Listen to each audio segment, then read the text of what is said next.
Welcome back, college football fans, to the Touchdown Black and Gold vlog, the channel created by the college football fan for the college football fan, the only channel where we examine, discuss, celebrate, and honor all things college football across the entire college football landscape. I'm your usual host, Blair Parks. Holla at you, boy!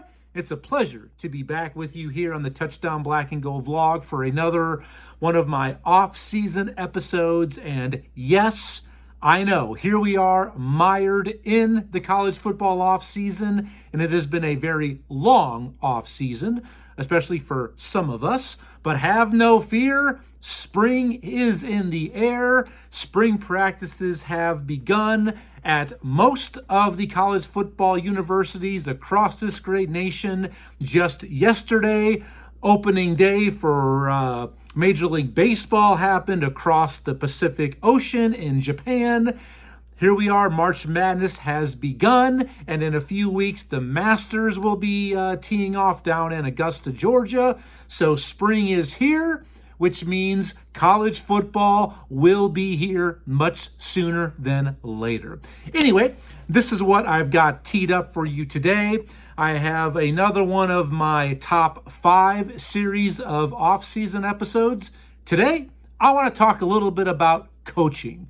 So what I've got on tap for you is I wanted to share with you my top 5 coaching jobs from the 2024 college football season, looking back and reflecting on what these 5 individual coaches accomplished based on all of the adversity, roster, schedule, players, outside influences and distractions, and just to share with you my list of the top 5 and see where you, my fellow college football brothers and sisters, would rank how these college football coaches performed. Before I say any more, I want to say thank you for all that you have done for the Touchdown Black and Gold vlog. Without your love, your support, none of this would be possible. So thank you to all of my subscribers, all of you viewers. If this is your first time on the Touchdown Black and Gold vlog, I always highly encourage, ask for, and want your participation. So please get involved, exercise your college football voice. Go ahead and light up the comments section. The dance floor is yours. Please respond to any of my hot takes, my opinions, or the facts that I will present to you. And I promise I will get back to each and every one of you much sooner than later individually via those comments. So please, let's get the word out there because I want to find more college football fans just like you. So please like, share, rate, subscribe, and comment below. All right, so let's go ahead and talk about, in my humbled opinion, the top 5 coaching jobs from the 2024 college football season. But before I get to my official top 5 list, I want to go ahead and share with you my 2 honorable mention coaches who just missed the cut to be on my official top 5 list. All right, so my second coach out, I've got to start there in South Bend, Indiana, and mention Marcus Freeman. Now, I know, guys, all right, before you pump the brakes or some of you, get a little bit hot under the collar, hear me out. All right, yes, Notre Dame began the season ranked inside the top 10. Via BetMGM, their over-under win total was 10.5. But just listen to why I believe Marcus Freeman deserves to be mentioned in this episode. All right.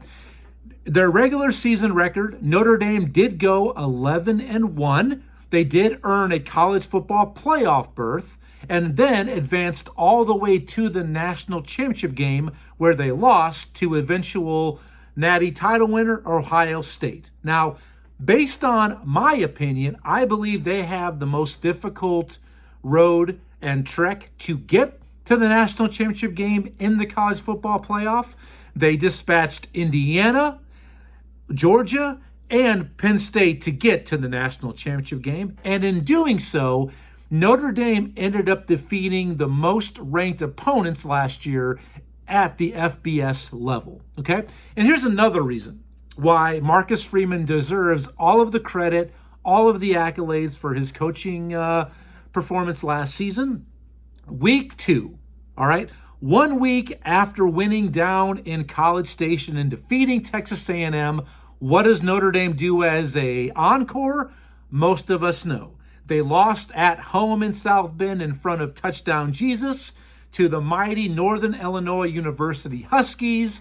So we all believed that Notre Dame was going to be Notre Dame-like, overhyped, all smoke and mirrors. But that's what made it most impressive for what they did. Notre Dame knew, as did Marcus Freeman, that to make the college football playoff, which yours truly, I did not predict that they would advance to the college football playoff, just so you know, they knew they had to play basically perfect football from there out. Not just winning every game, but they had to look the part and flex in victory, which they absolutely did. So kudos, a big shout out to Marcus Freeman. You are my second coach off the list in my honorable mention for your job last season. All right. Now, my first coach out, all right, the guy who just missed making my top 5 list, I got to go ahead and look westward towards Sin City and go with Barry Odom, coach of the then UNLV Running Rebels. But now in the offseason, he has moved on and been hired as Purdue's next head coach. So Barry Odom, the season that he led UNLV last season is something that cannot simply be forgotten.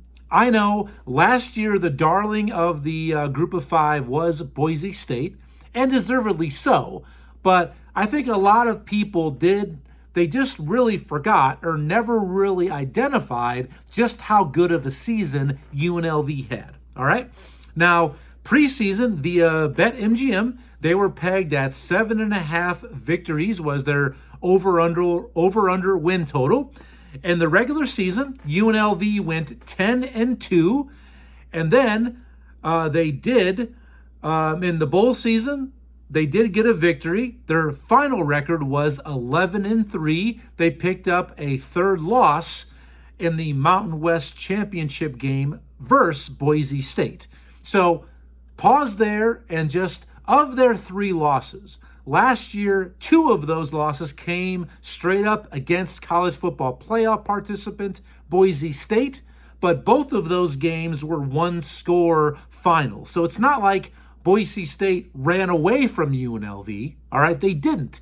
UNLV gave them everything they could handle and more, not once, but twice. But what's really, really impressive is the victories that UNLV scored last year as a group of 5 member. They recorded wins over Power 4 opponents, Houston in opening week at Houston, and then they followed it up on the road at Kansas. Later in the season, they went on the road and defeated the Beavers at Oregon State, which I know they are officially no longer a Power 4 team, but we all know they truly are. So they went at Houston, at Kansas, at Oregon State, and in their bowl game, they defeat Cal. So they defeated 4 Power 4 conference teams, and their third loss came at home against a very, very good Syracuse squad in, I believe it was either single or double overtime. All right? So right there, for a group of 5 team to knock off 4 Power 4 conference teams, you got to give a shout out to the leadership, and the man in charge, the captain of the ship, was my guy, Barry Odom. So congratulations, Barry. You had a great season, but you just missed my top 5 list officially. And I think Purdue, that is a great hire and a great move for the Purdue Boilermakers. All right? So as always, get involved. Let me know what you think. Like, share, subscribe, comment below. Let me know what you think about Marcus Freeman and Barry Odom making my list as the honorable mentions.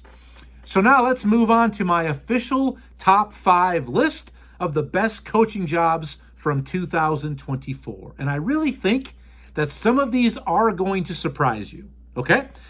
All right, so starting off my list, number 5, I'm looking at Durham, North Carolina. I've got to give praise and a shout out to Manny Diaz, the coach of the Duke Blue Devils. Now, to summarize why he is on this list, to just bring you all up to speed, that Manny Diaz last year was his inaugural season as the head coach of the Dukies there in Durham. And BetMGM pegged Duke preseason at 5.5 victories, all right? And not only that, is you talk about a Duke program that had so many unknowns, all right? So many question marks because, A, they had to replace Coach Mike Elko, Manny Diaz.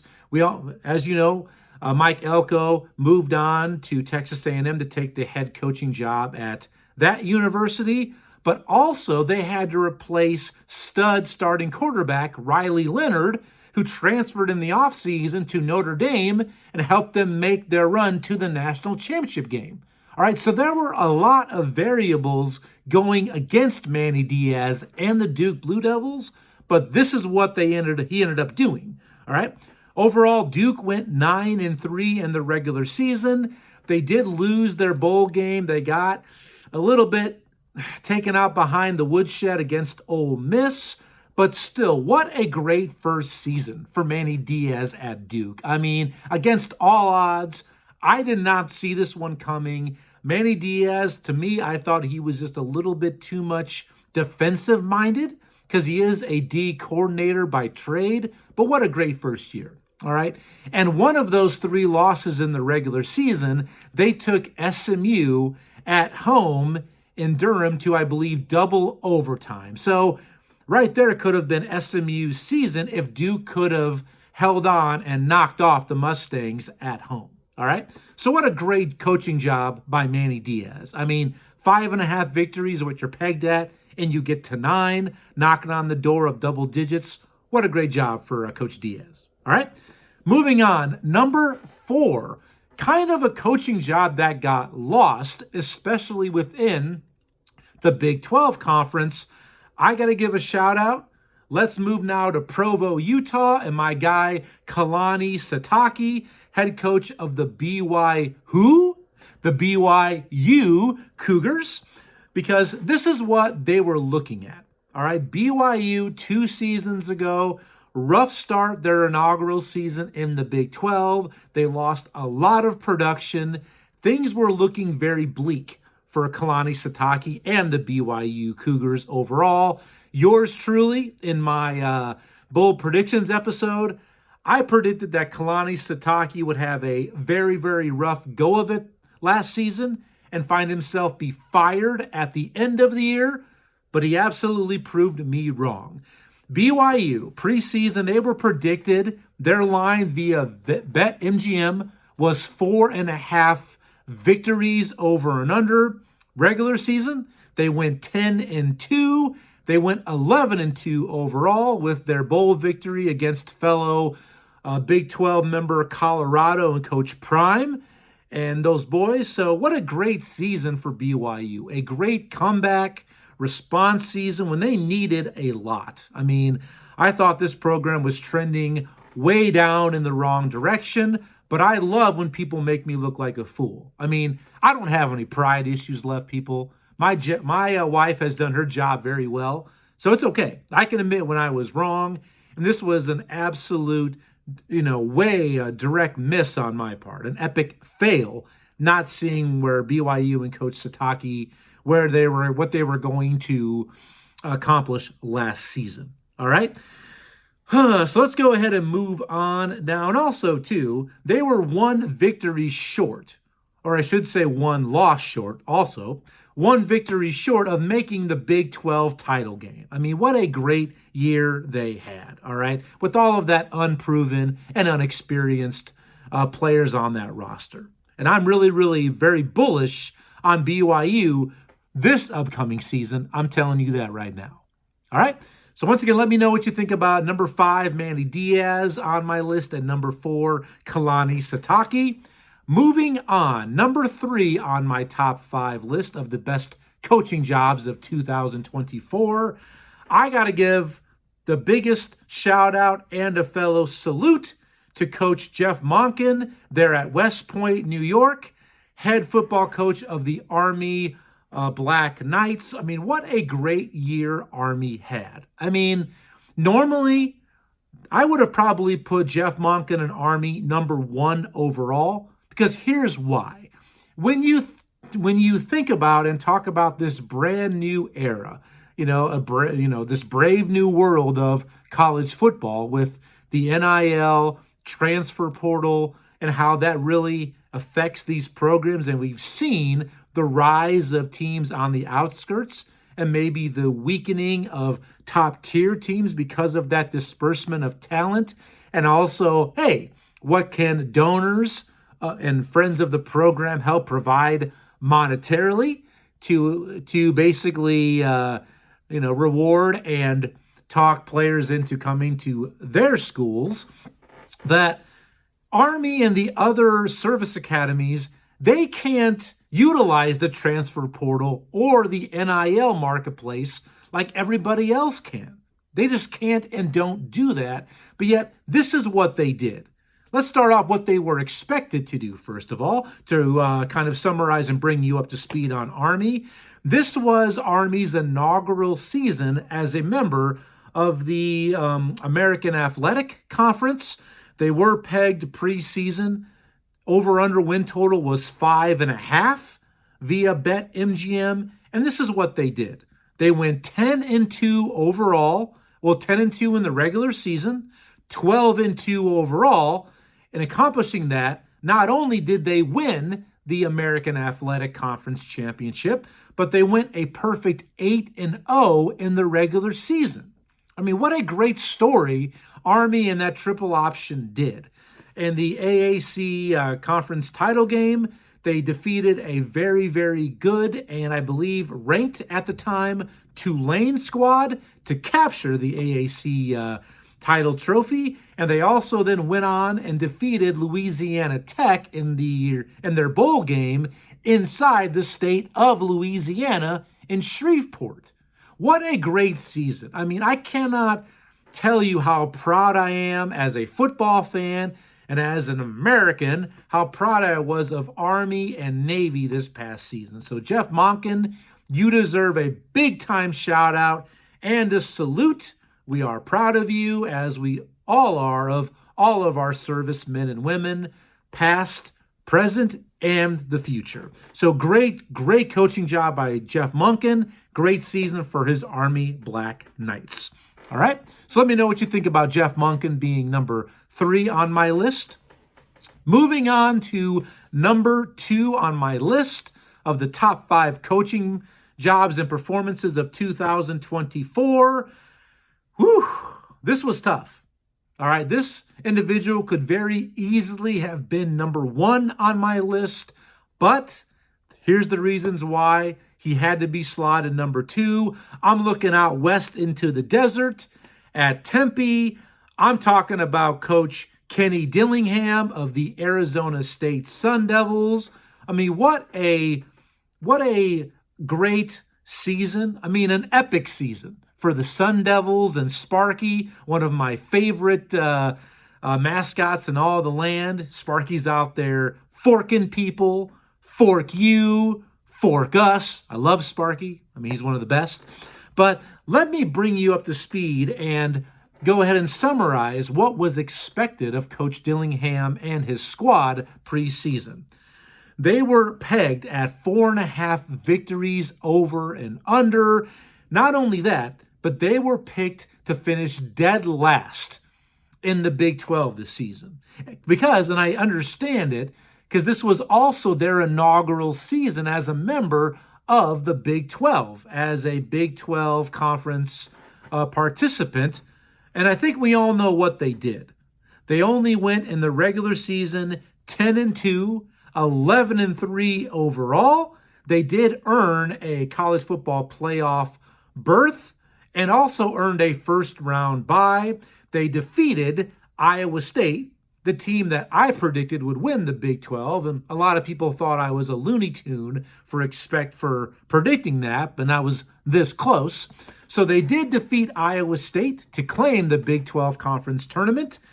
Moving on to the college football playoff, as I mentioned, and they lost their opening game in the second round in overtime against Texas. What a great, thrilling game, and just one of those games we are not going to forget at all. What a great season for Coach Kenny Dillingham and his Arizona State Sun Devils.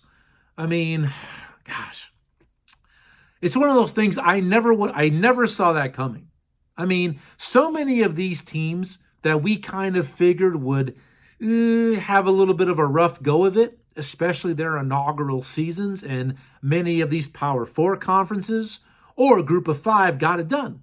Some of them are on this list right here. I've already mentioned Jeff Monken at Army. We've got Kenny Dillingham here at Arizona State, but Coach Dan Lanning and the Oregon Ducks winning the Big Ten Conference. Brett Lashley and SMU getting to the ACC championship game in their inaugural season. What a great year it was for first-year teams in these Power Four conferences. All right, so let me know what you think about Kenny Dillingham being number 2. Please comment below, light it up. Can't wait to hear from you. And subscribe, like, share, rate. Tell your friends to check me out here on the Touchdown Black and Gold vlog. So now the curtain's about to come up on my number 1 coaching performance and job of the 2024 season. And to me, this was a slam dunk, an absolute grenada, to quote a line from one of my favorite movies, The Wolf of Wall Street. Great movie.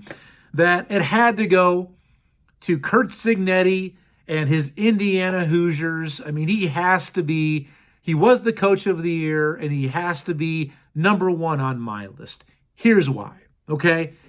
Any one of these individuals that I mentioned in this episode absolutely have a legit case and argument to be number one on this list.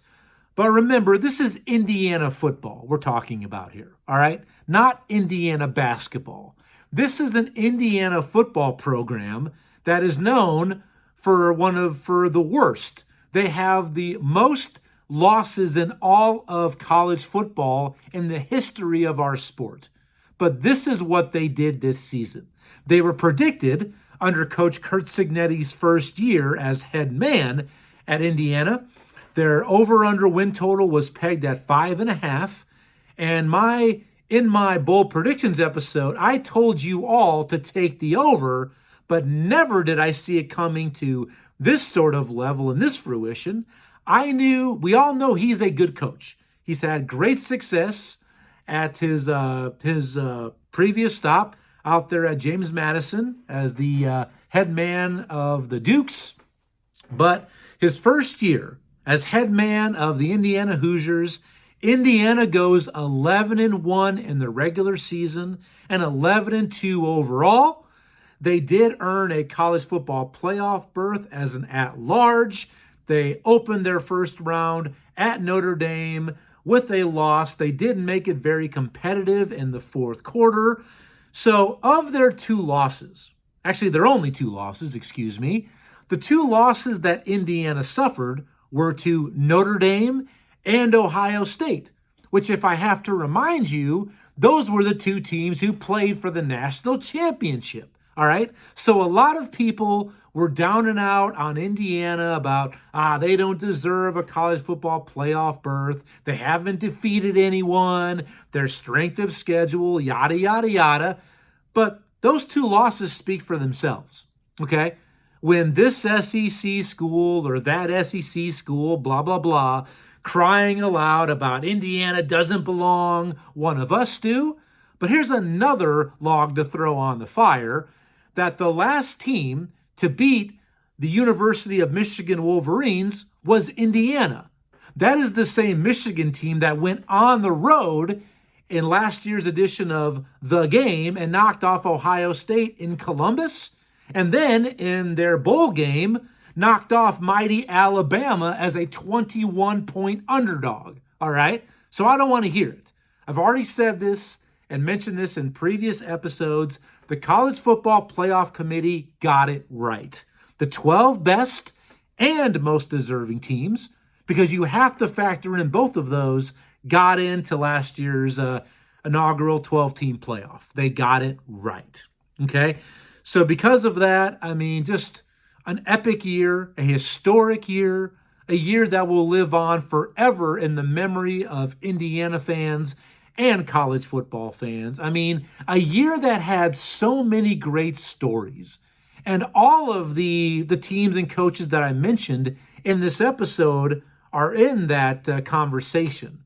A year that brought us so many great stories, all right? And headlines, moments, players, and plays. Curt Cignetti and the Indiana Hoosiers rose to the top above everything. They were the best story, and he was the best coach from last season. All right, so that is my list. Coach Curt Cignetti tops my list of the top 5 best coaching jobs and performances from the 2024 college football season. Please let me know what you think. I want to hear from you, all of you college football fanatics. Do you agree or disagree with my list? Do you think this coach should have been higher or lower? Hey, I don't think this coach should have been on the list at all. You should have included this coach instead. I can't wait to hear from you, because once again, this is the conversation that I look to start with all of you fellow college football fans. I mean, from on the East Coast, West Coast, North, South, and everywhere in between. I mean, what an absolute pleasure it is for me to be with you, sharing my love for all things college football these last 3 seasons that I've been on the air here on the Touchdown Black and Gold vlog. So please help me out, keep this conversation, get it going, get it started, keep it going, comment below, like, share, rate, subscribe, and I can't wait to hear from you. I will be back next week, probably midweek, for my second half of my top 5s dealing with coaches. So for every positive, there has to be a negative. For every high, there's got to be a low. So next week, I am going to be sharing with you my top 5 most disappointing coaching jobs and performances from the 2024 season. So please click that notification button, subscribe, so you can get notified when that episode has been posted for your listening and viewing pleasure. So until then, thank you for joining me here on the Touchdown Black and Gold vlog, for all of your support, your time, your attention. Enjoy the rest of your work week, your school week. Enjoy the upcoming weekend. Peace, prosperity, and love. And I'll see you next week on the Touchdown Black and Gold vlog. Go Hawks. Bye-bye.